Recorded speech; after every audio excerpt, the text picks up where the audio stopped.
I'm here to welcome you all to one of the last seminars of this week's LawTransform Master Week. My name is Lise Rakner. I'm a professor of comparative politics at the University of Bergen, and I'm also one of the unit leaders of the Democracy and Development Unit at LawTransform. But that is not important. What I'm here to do today is to introduce one of our glorious laureates, Laro Gonzalez, who presented his and defended his master thesis in the spring last year. He's one of the volunteers and the students of the LawTransform. He has an MPhil in public administration from the University of Bergen, and that is what he's going to present in a little while. But I also want to say that Laro is one of the people that I know of with more education than most. He also has an MA in political studies from the University of Aberdeen and a postgraduate degree in international relations from the University of Amsterdam.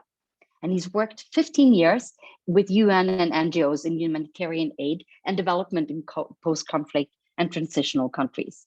So we're talking about a person with a tremendous both work experience, empirical experience, but also three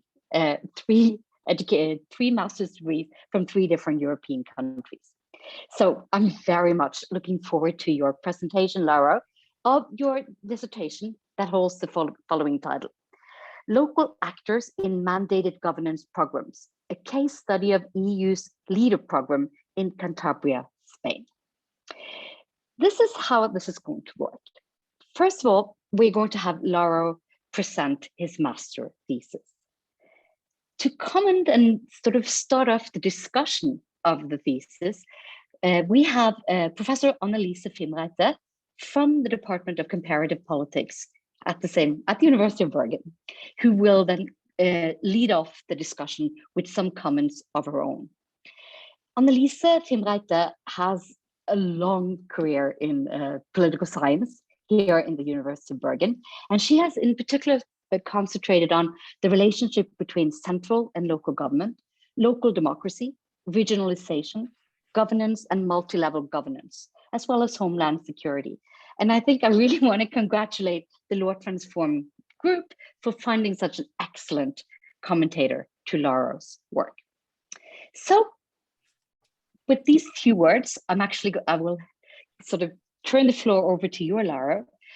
After Laro's presentation and Annelise's introduction, we will all invite you, the audience, to join the conversation, to write your questions into to the Zoom link, and then I will kick off the discussion with all of you.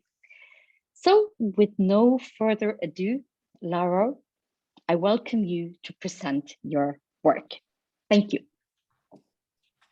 Thank you, Lisa, and thanks for the nice introduction. And also, would like to thank LawTransform for this opportunity in presenting my thesis and for their support while I was still doing the research and writing it.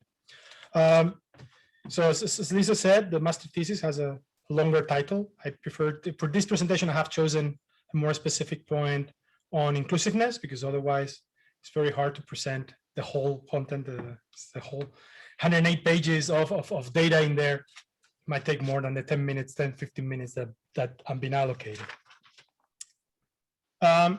So what is this? As Lisa said, it's been submitted in 2020. It's public administration from the Masters in Public Administration. So of course it has a public administration approach to it. As a framework, I use organization theory. And in this means how structural factors guide actors or influence their decisions, decision-making processes, and their action capacity.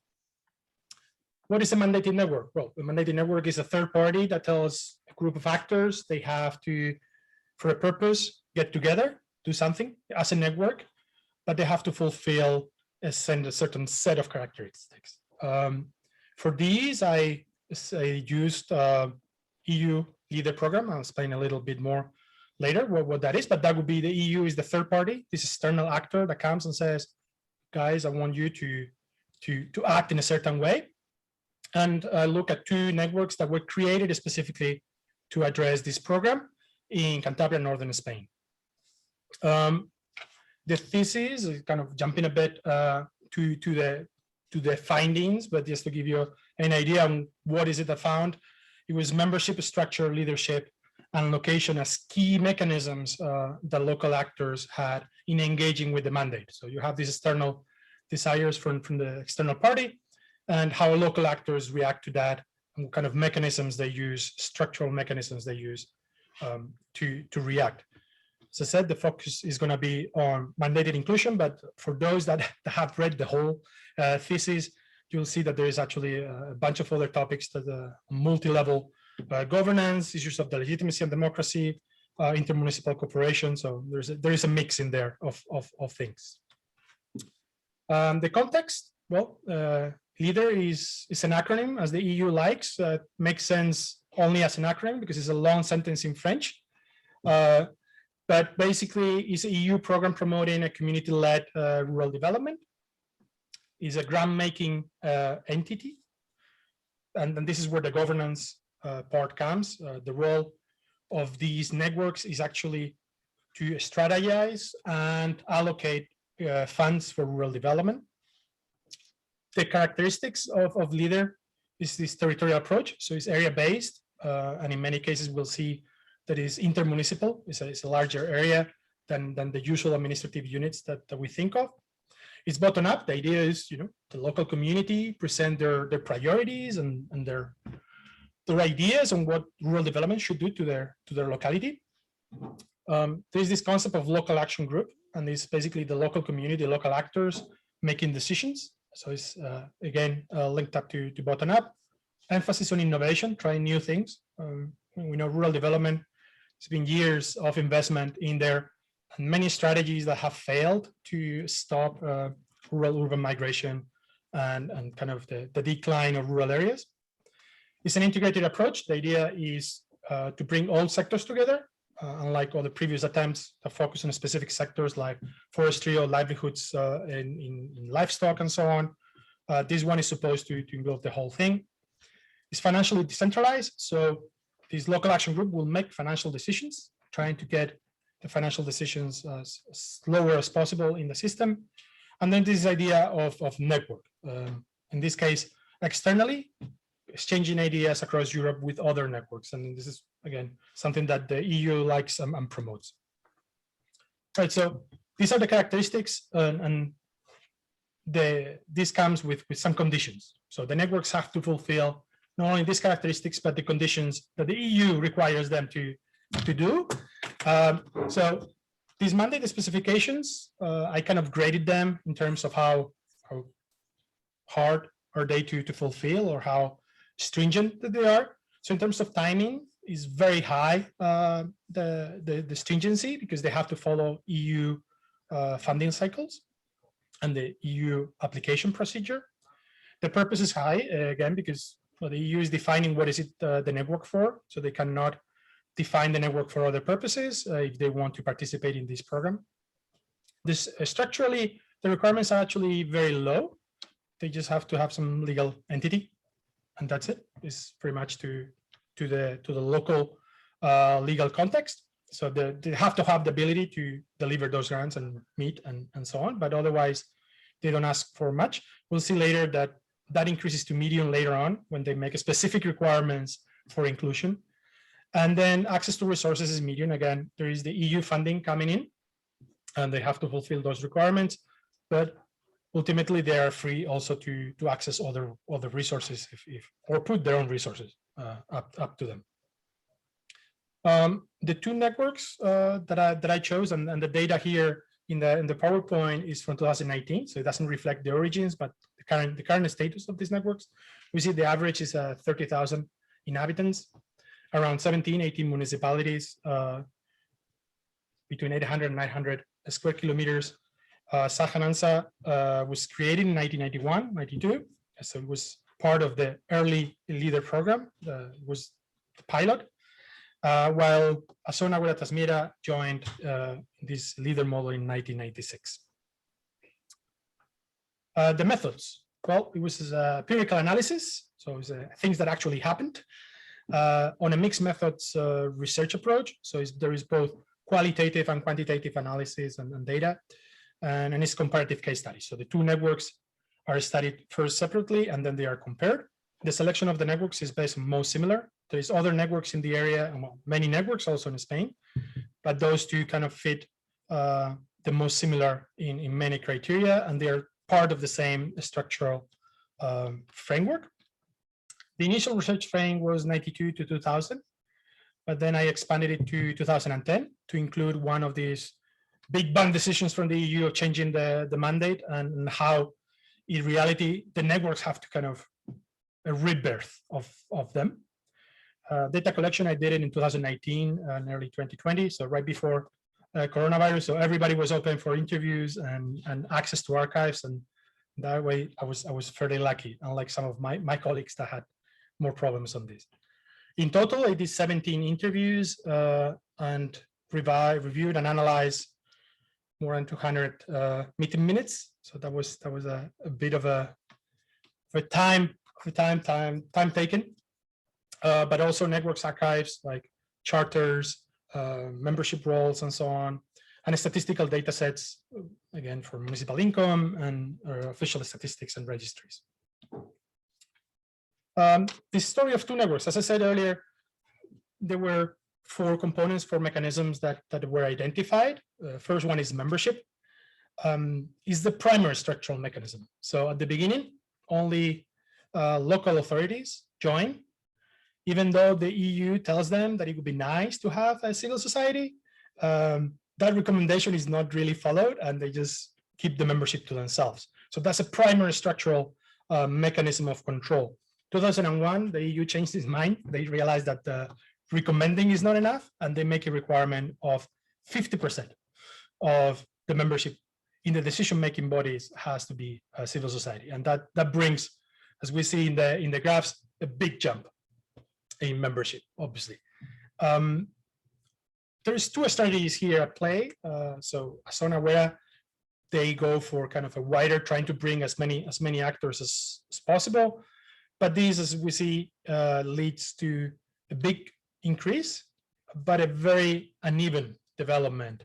And there is several moments of crisis within the organization, because at some point there are too many organizations requesting membership, and they have to slow down and rethink how their whole network is going to operate. And we see an attrition rate that goes over the years. So there is a big increase in the early years, and then over time, there is a reduction. There is also questions on, well, kind of, there's this large number of actors, and some of them are questioned for their independence. Some of them are very dependent on local authority funding.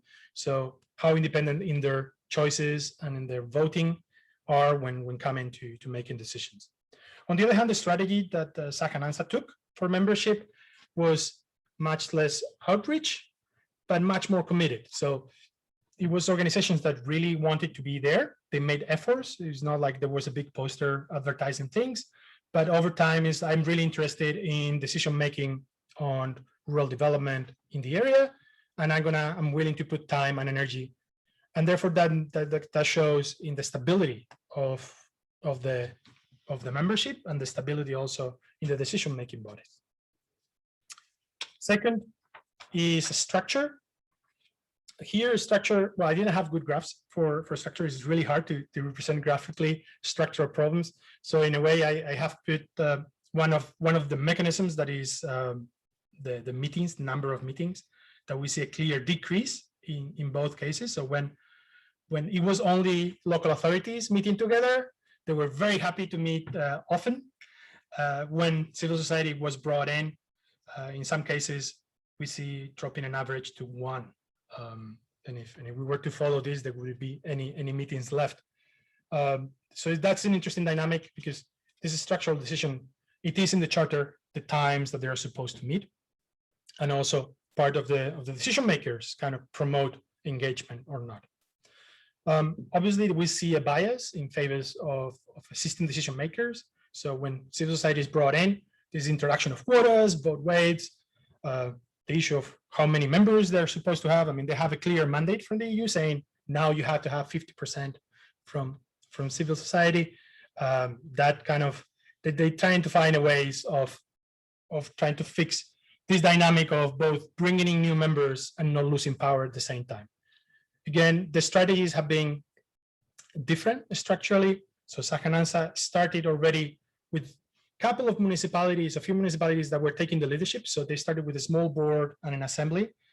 And that meant that when adaptation came, the board was already established, there were some dynamics, and they knew how to absorb the new members, and the whole process was much more controlled. In the case of the other network, started with a flat structure. There was no board. Everybody had a say. Everybody went to the assembly, and the assembly decided everything. Then suddenly, when they saw they were a minority in the assembly, they decided, well, it's time for the board to be created and have decision-making power. So this is how, and it took a while. It took several years actually to find the actual mechanism to solve this and move forward. We have, of course, the part of leadership. This is not truly related. I mean, there is a connection with inclusion, of course, but it's more contingent because you cannot structurally predict how some mayors might be more interested or not. But there is a connection clearly with some municipalities taking leadership because of their position, their resources, and their experience on previous intermunicipal cooperation. And then we add these to specific visions. So there are some mayors that have a vision on how things should be. This is more clear again in Sajananza. We see that percentage, the graph presents the percentage of time as a board member. And we see clearly that there's some municipalities that have been members all the time. They've been really committed and making decisions within the network. When it comes to Zona Guerra, it's actually had to do two graphs because membership of the board kind of lost meaning in the sense that everybody was a member. And there I separate membership of the board with time as an executive position. So you're a member of the board, fine, but do you have a position that allows you to have authority or others seen as an authority position? And here we see a more spread out setting. And finally, location. Here, well, the graph presents correlations. The basic one is distance in terms of distance from each municipality to where the meetings happen in terms of both board meetings and assembly meetings. The correlation is negative. It seems a bit obvious in a way. You know, the farther you are from a place, the harder it's going to be. The farthest place in these networks is 1 hour. So here we see a negative relationship, but in the two networks there is some interesting also dynamics. And in the case of Sajananza, they have put emphasis on availability and independence. They want a place that is not tied to a specific municipality, but it has to be close to the key decision makers. So we see in the data that the highest correlation is to population and wealth of the municipalities. So the richest and most populous municipalities are closer to the office. So convenience, and this is acknowledged in the interviews. It's not only the data; they acknowledge that availability was a big decision point in making the decision of where to locate the things. In a zona where Tasmira, there the idea was more centrality, so it was more centrally located. And these here we see that the impact is more on attendance. This is people that are farther away. It has a huge impact on assembly attendance, and this favors the ones that are obviously closer to the central point. This is an interesting dynamic because the point of the program is to promote access and development to marginalized rural communities. And in a way, they're marginalized doubly in this case, because by location, they're disincentivizing access to decision-making in the network. Finally, as a conclusion, well, I think structure matters, but I have to say that because it comes from the department and the organizational theory, but it's an obvious thing. Is design has an effect on how people behave. And we tend to forget that some of the decisions, they seem to be random and they might be not conscious, but they have huge effects on how inclusion happens. Second, mandating inclusion is not a given. The EU realized this, and that's the reason they changed the mandate twice. One that included a 50-50, and then they moved to a 49% for local authorities when they realized that that was not working. And still to this day, local authorities are the key decision-making players. So just saying that you have to fulfill this condition we've seen in the data is not enough. There is also the question of internal participation and external participation. So do you involve them in the internal decision-making on the strategizing and who kind of decision-making of how to allocate grants, or as required by the EU as well, having participatory processes in identifying the needs, and you don't have to be a member. And those dynamics have been running in parallel, but it's an interesting dynamic of linking to legitimacy and inclusion. LEADER has been praised as a success in general, but the question, and specifically on inclusion, the question is in comparison to what? So previously, civil society did not have access, apart from personal contacts that you may have, but not formalized access to decision-making and strategizing on their territory. So just giving them an opening seems to be a success, but is this really inclusion? That would be my question. And then finally, sustainability. This is being done because somebody else is paying for it. If it was up to the municipalities, and this was again a question that I asked all the municipal representatives, without the money, this network will disappear. So without the mandate and the funding that backs it up, there wouldn't be these inclusive mechanisms. And thank you. That's my presentation. And I hope that explained maybe big part of the thesis, and I'm open to questions. Thank you.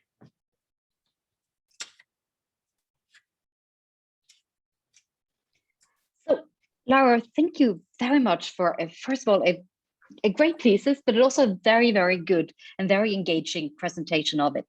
So now I'm going to give the word to Annalise, and then she will give comments, and then that you could respond to as a start to the discussion. But please, everyone in the audience, just note that as Annalise and Laro sort of kicks off this discussion, you are welcome to sign in for your questions. So Annalise, then I'll give the floor to you.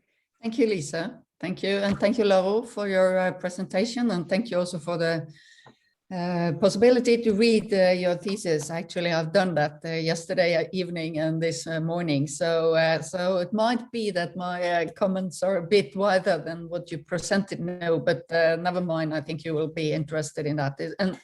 And you have a really rich empirical material, and it's an interesting case in the way of the program, this LEADER program. I think it's interesting to study, and you sort of ended, there is this really or what sort of a success history is this? But even so, I think there are some puzzles to this network and the network approach and the network thinking around this. And as Lisa said, in former days, at least, I used to work with networks and governance and multi-level governance. I might be a bit rusty there now, but I'm still intrigued by it. So my first sort of question or comment is that isn't a mandated network sort of a contradiction in term? Isn't it like someone who have decided that this is the way to do it, while network is a way of organizing from below?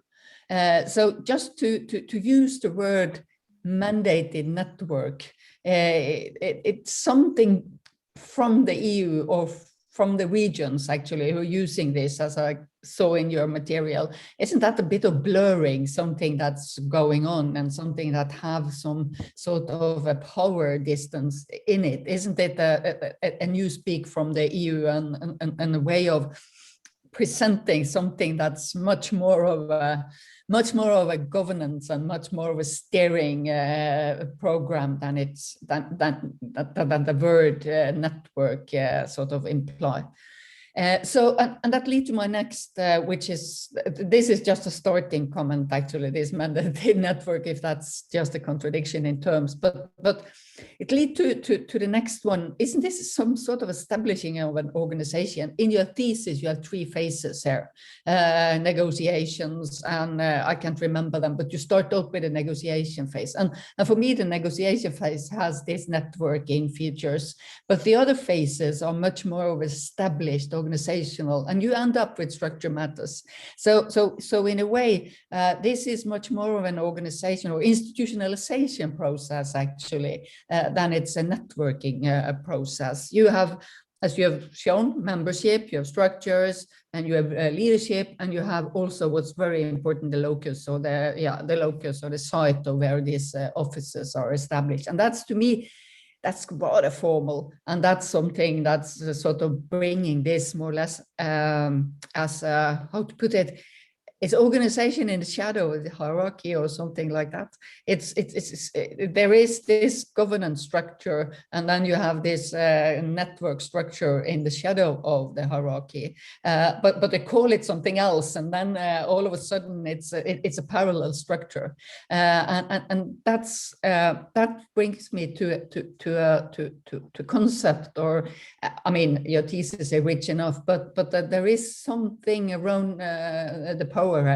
Something around who is in power, who is the really persons who, and some of your local actors, actually, they were not invited in here. It's the resourceful people who are, this is a network, this is a structure beside the hierarchy, beside the democratic elected sort of governance structure. So there is something about the power here that I really should want you to elaborate on.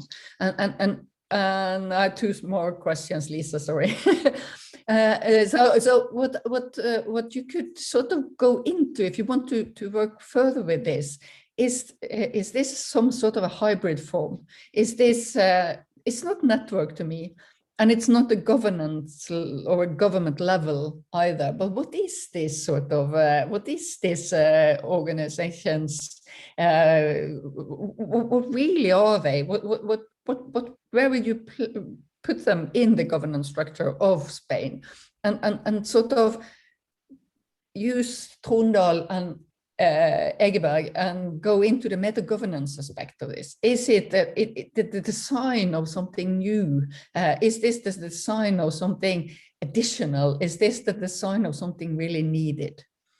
So that would be my sort of advice if you want to write an article or something, this hybrid form, not network, not government level, but what is it? What really is this? And use Jarle and Morten's approach about the meta-governance and design in sort of public administration organizational theory. I would also advise you to go more in the direction of multi-level governance theory than the pure organizational theory, actually. So because there is this, this is really multi-level governance from Brussels to really to the villages of northern Spain. So you have all the aspects here. So I would have actually I missed that in your thesis, this multi-level governance approach.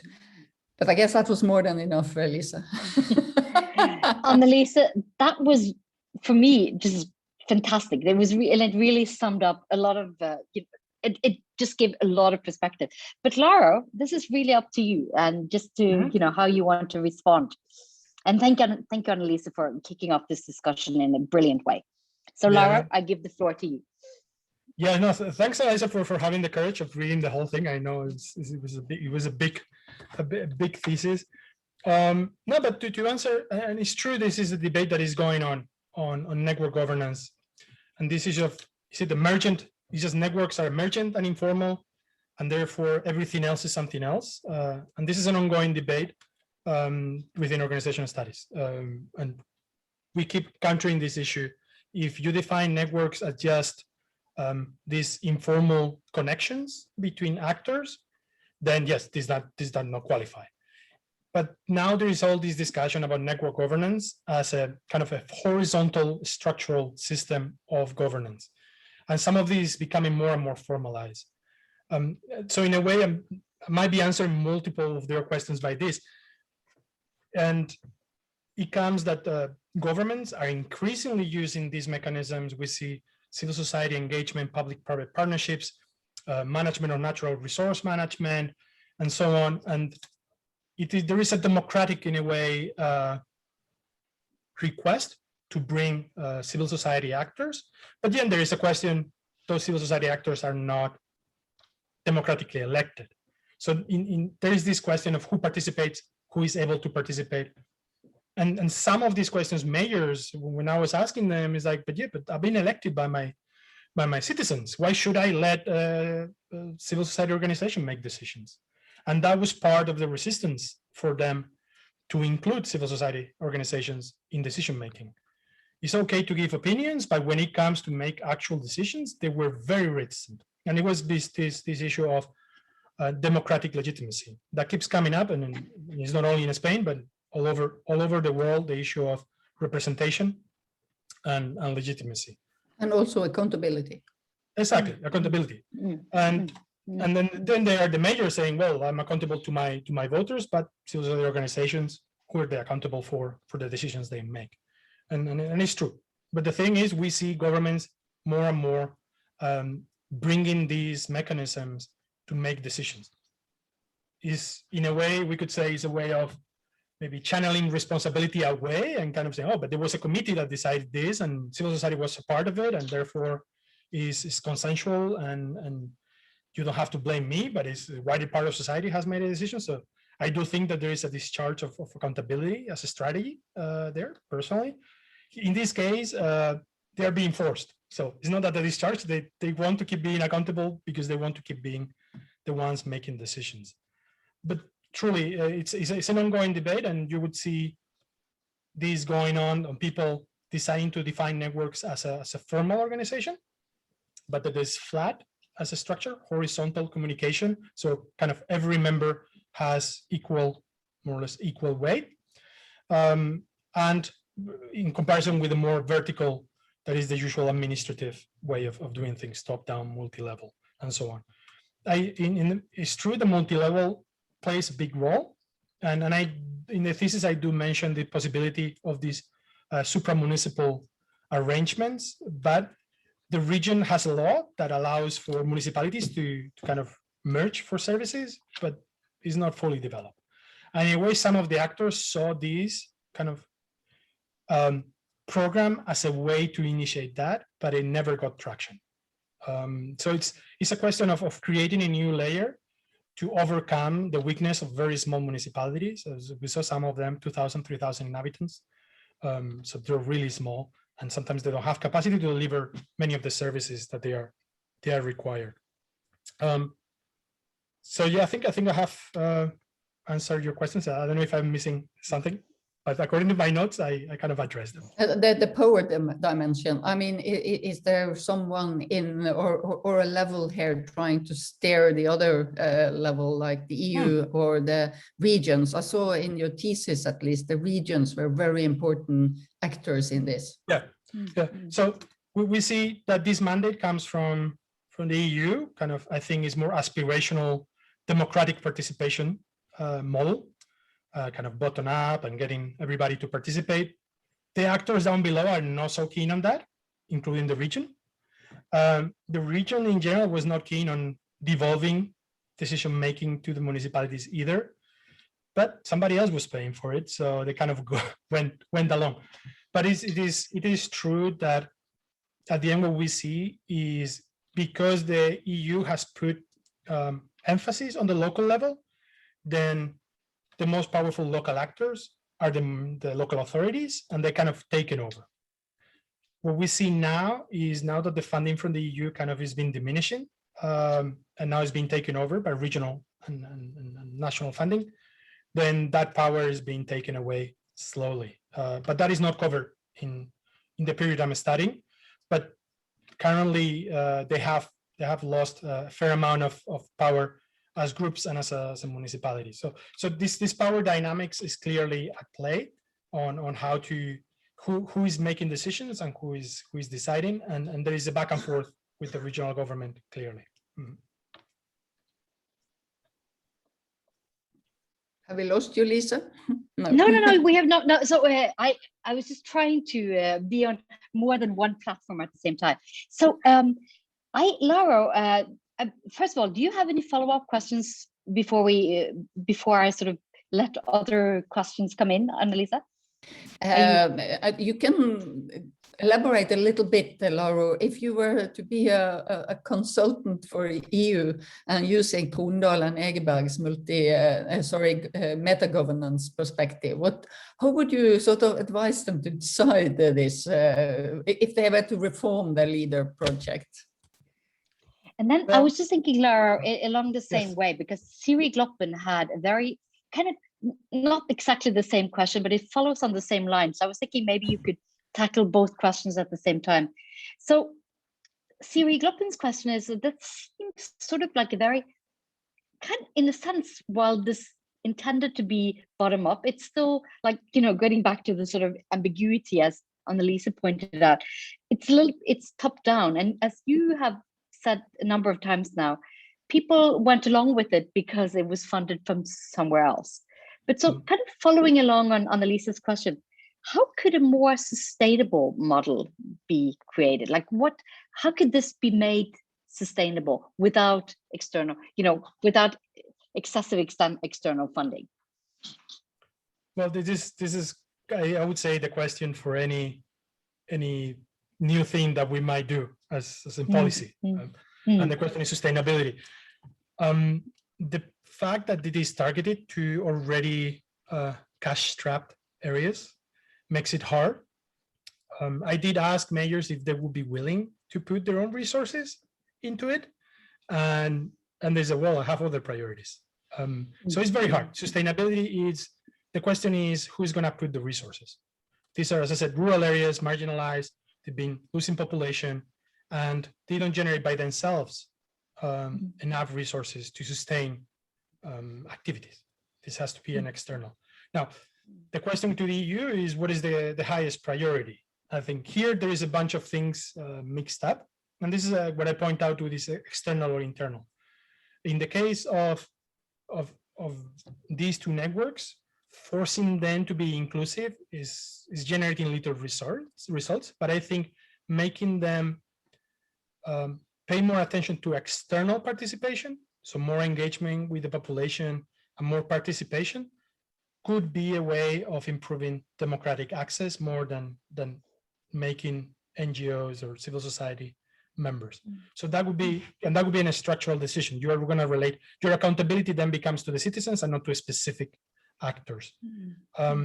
There's been some attempts, some of the participatory budgets and things like that, but it's very political in the sense that the party changes, then the strategy kind of founders.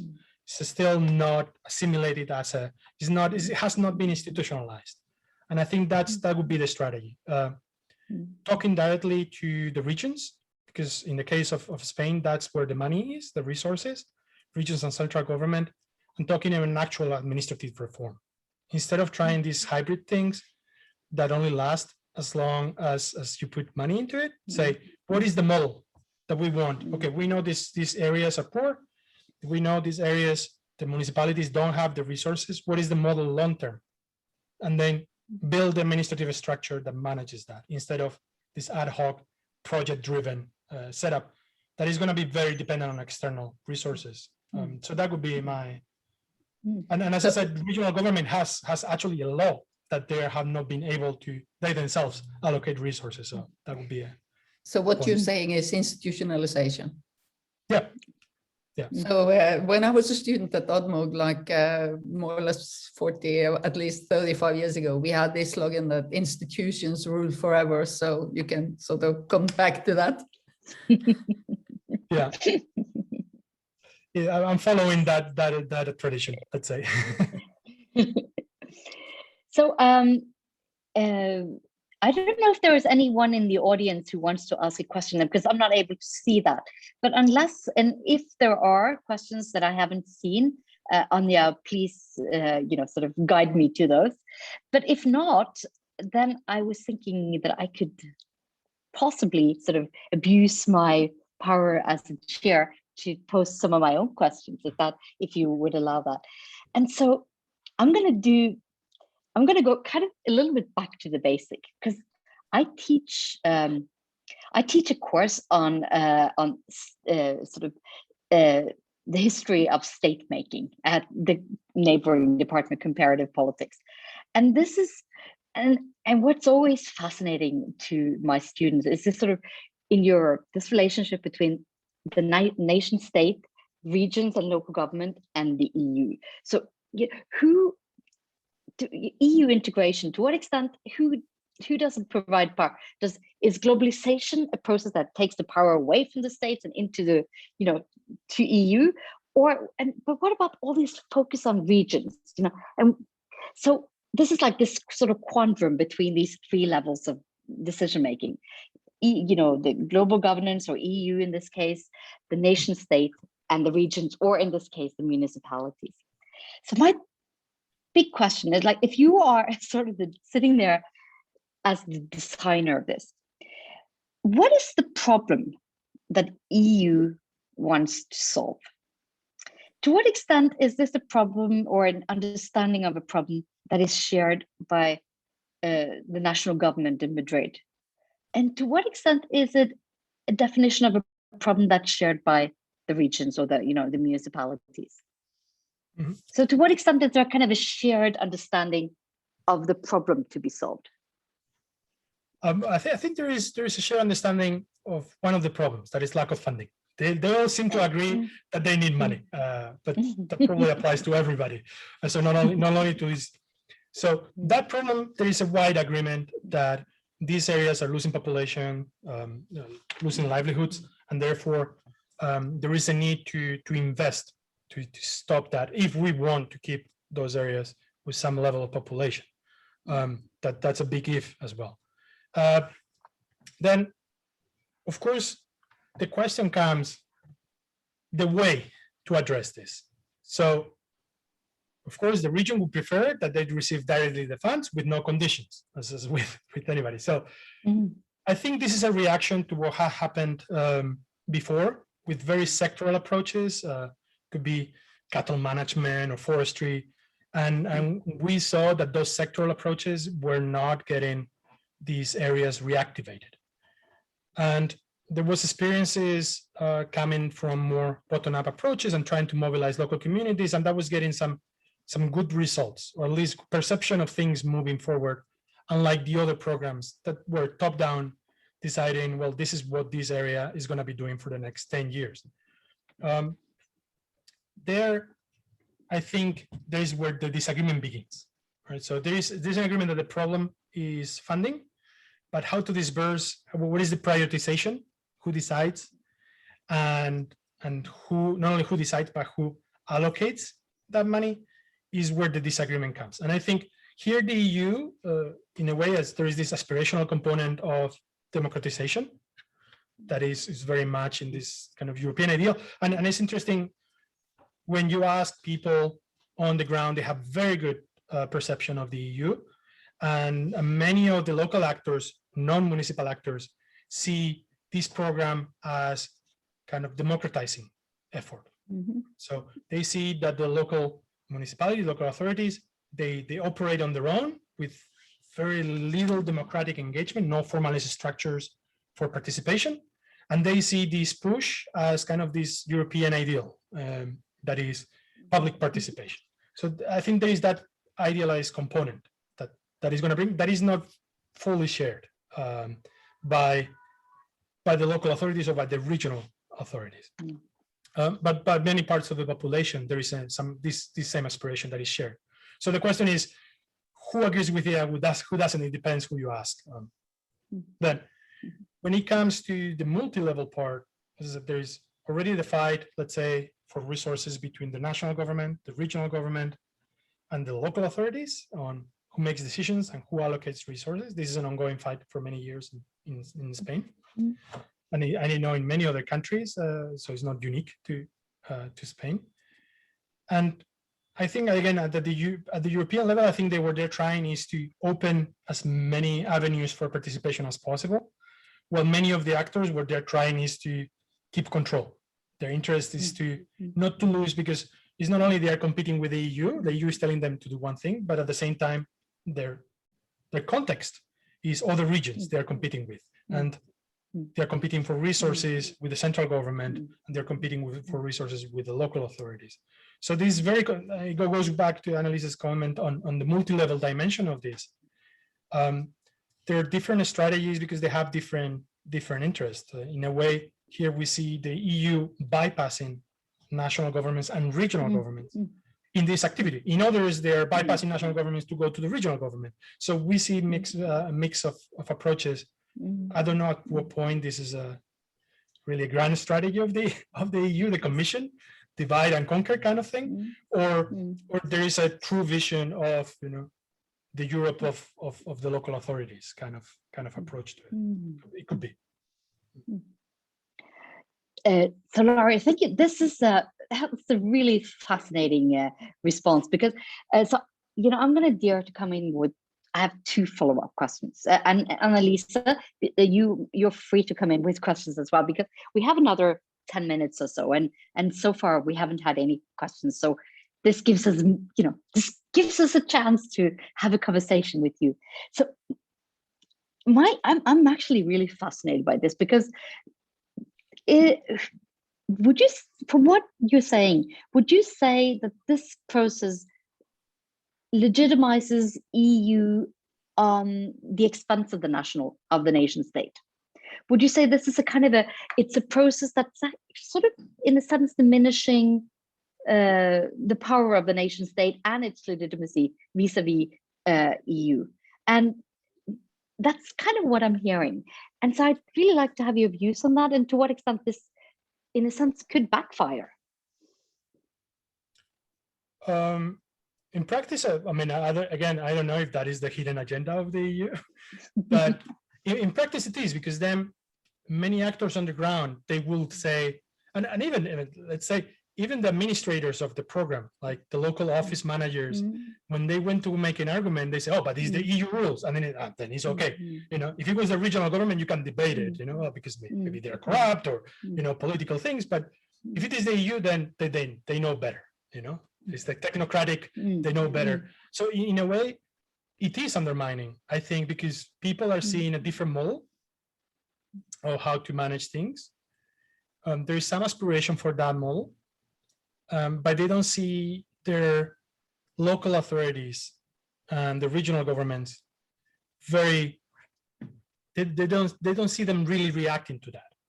So, and it's not only for this program, there was local Agenda 21, there was lots of subsidies of creating these participatory processes for sustainable development, and they have disappeared. In practice, they are not there. Once the funding is over, it has not been taken up by the actors. There are some local authorities that keep some level of engagement, but I would say it's a minority. It's not a systems-wide problem. So there is some reaction, some learning, but it might be a long term, in the sense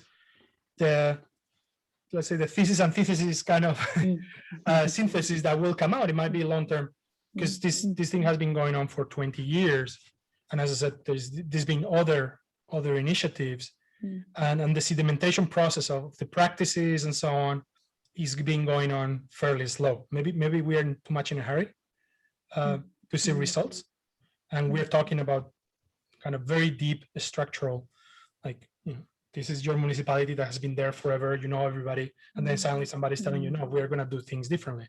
So it takes time to adapt. But going back to your point, I think yes, it undermines current practices by presenting an alternative model that many people find appealing. And even if the model has not been fully well done in the sense of as it was intended, so that's already interesting on its own.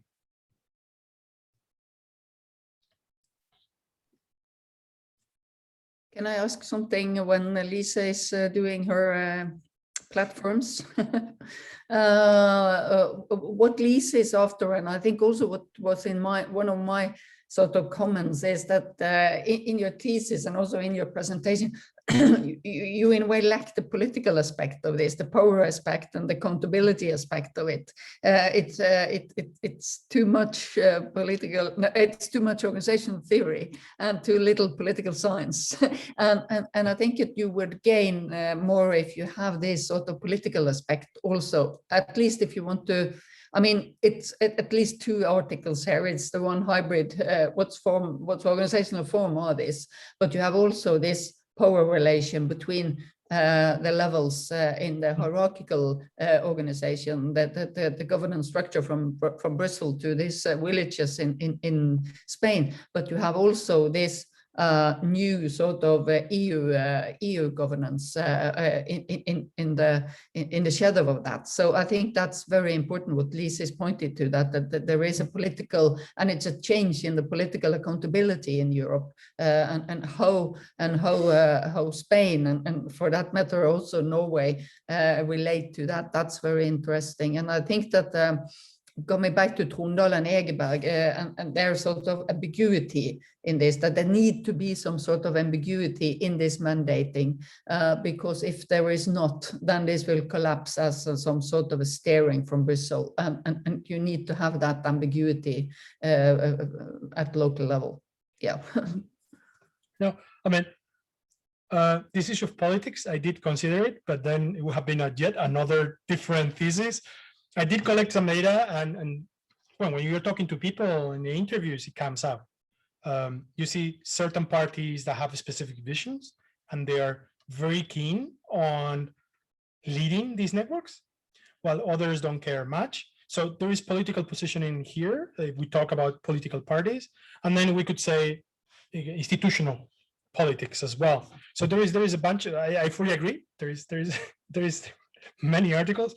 But there have been, I mean, if it is already a big thesis on its own, if I begin adding, I mean, I had to take out lots of things. Trust me, there are lots of things that are not in the thesis that I found. So yeah, it's yeah, but we are just happy to sort of read it and comment on it, and we're not your supervisors either, so we don't have to tell you how to cope with 95 pages or something like that. We can just be free to comment. You're muted, Lisa.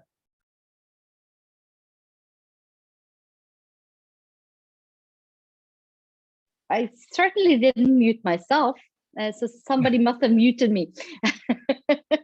I have to say, Anja, to the organizers, I'm having a little bit of a hard time seeing the questions in the Q&A, so you may want to take over from me from there on.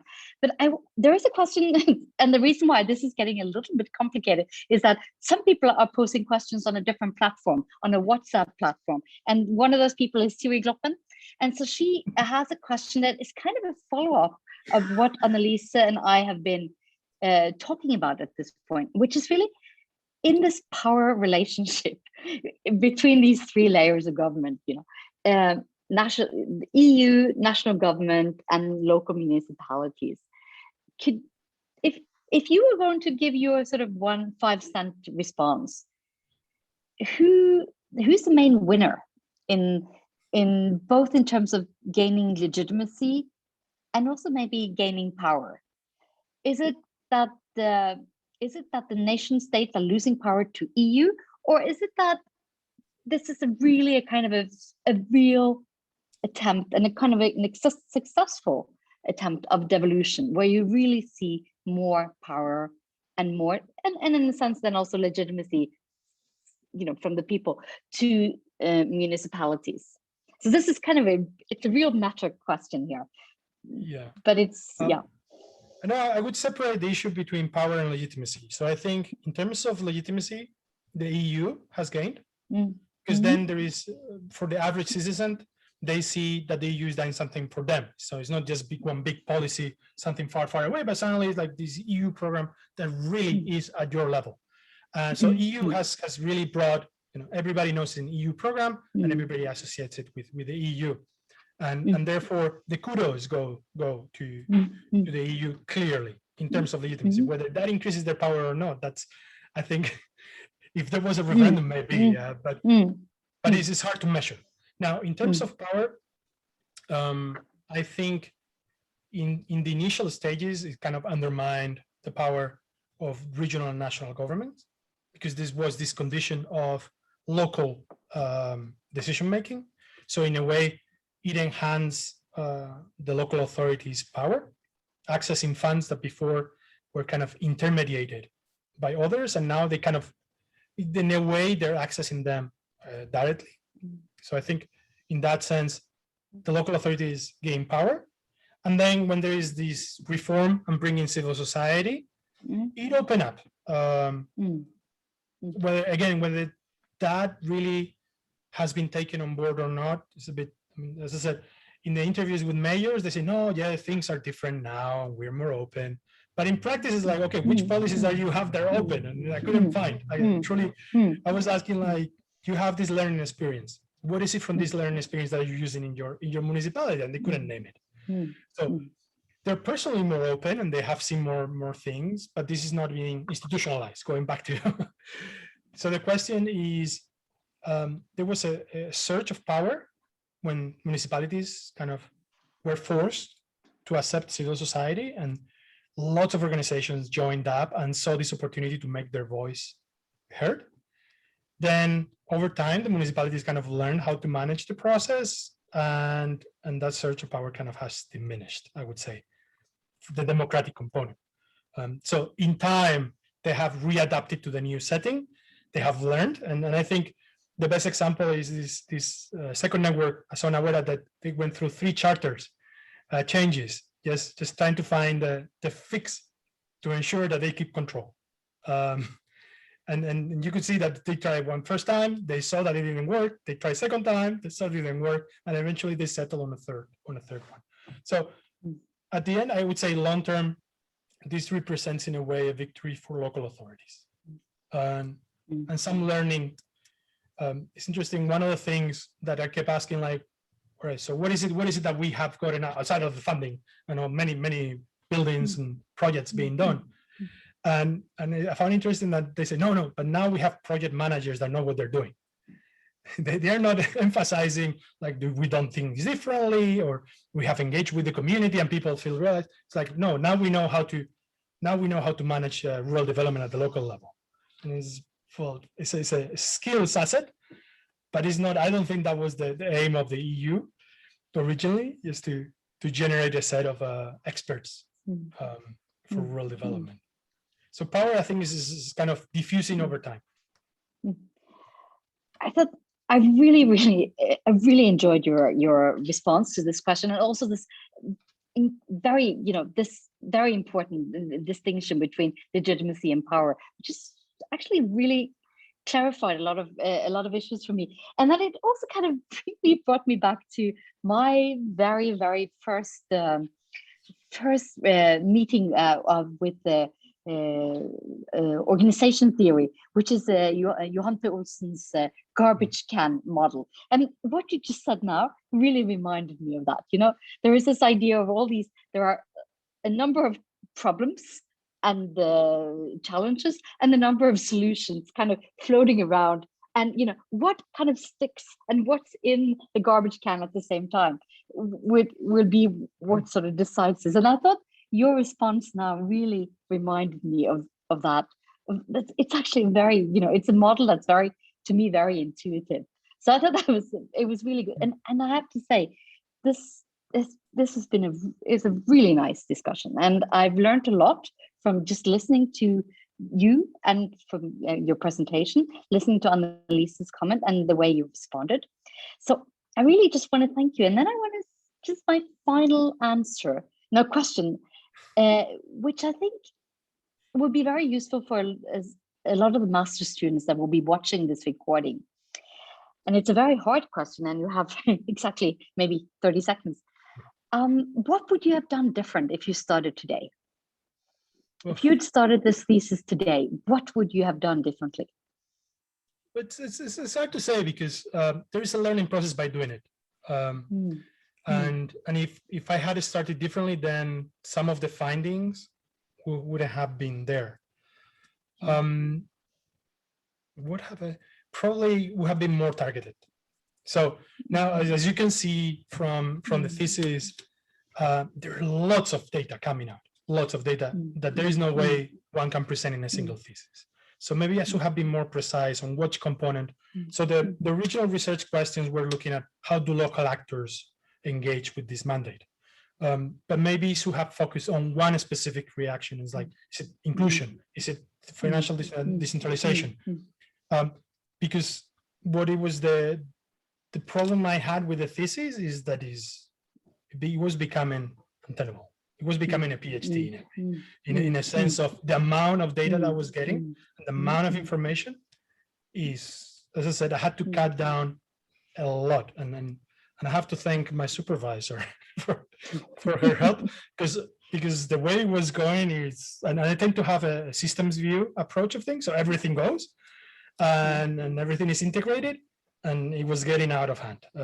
Truly, I really had to drop lots of things. So my recommendation is be targeted, especially for a master thesis, kind of trying to reduce it as much as possible, because otherwise it gets out of hand, or at least it did in my case. I think that's very good and very general. It's a good advice for all of us. But I also think you're right that it may be very difficult, because it is a learning experience. So you may actually have to go through the process that you did to get to that point. But again, it's a very good general advice. So I want to just thank you very much for this rich and engaging discussion. Thank you, Laro, for presenting your work. Thank you, Annalise, for really good and engaging comments.